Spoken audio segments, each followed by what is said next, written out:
Chismis o pagbutang-butang. Unsay kalahian na ng duha? Ang chismis o tabi-tabi sa kilid-kilid may usa ka way pulos nga istorya bahin sa personal nga kinabuhi sa ubang tawo. Walay pasikaranan nga tabi. Ang pagbutang-butang may usa ka pagdaot sa dungog nga kasagaran may daotang motibo, binaba man o sinulat. Bisan pag lahi ni silang kahulugan, mag-uban jud ni permi ang duha. Pero di man punta ng chismis daotan. Namo po'y chismis nga positibo ilang nakita sa uban, so mao to ilang gitabian. Pero delikado gyapon kay kung masubraan kag tabi, ang imong pulong upadulong na sa kadaot ug maoy hinungdan sa kasamo. Mulami naman gud ang istorya unya wala ka kabantay nga lahi ng mga pulong nga nanggawas imong baba. Pero hinmundo man nato nga bisan pag way kadaot atong tabi, di na lang gud nato itapik ang uban para di ta masipyat ba. Ato ganing basahon ang unang Pedro 4:15. Ayaw tuguti nga naa ninyo'y mag-antos inyong hilabtanon sa kinabuhi sa uban. Ang Biblia nagtambag batok sa walay pulos nga sulti ug naghisgot nga ang dila lisod kontrolon. Kadaghan ipasiugda ang kapiligruhan sa dili pinugnan walay pulos nga istorya. Ang maong sinultihan nalangkit sa pagkahungog o kabuangan. Kini mao'y usa ka litag ug mahimong magdala sa nagsulti ani padulong sa kadautan. Mao nang sa dili pa ka mosulti, sa dili pa ka magchismis, hunahuna sa una ang imong mga pulong.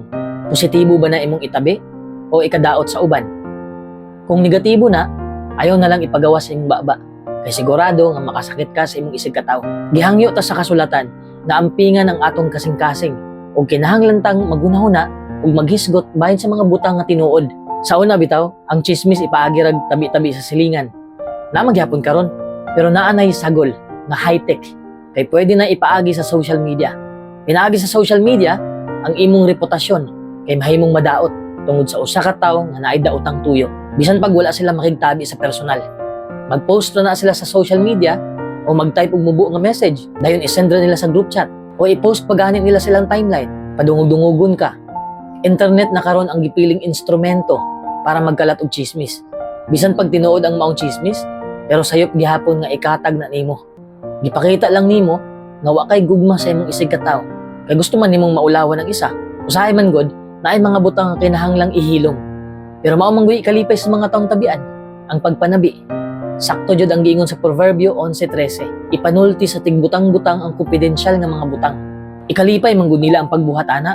Ug ikaw pud nga naminaw, sayo pud ka. Mo nang kinahanglan tang mopalayo sa mga taong chismis ra nga hibalaan.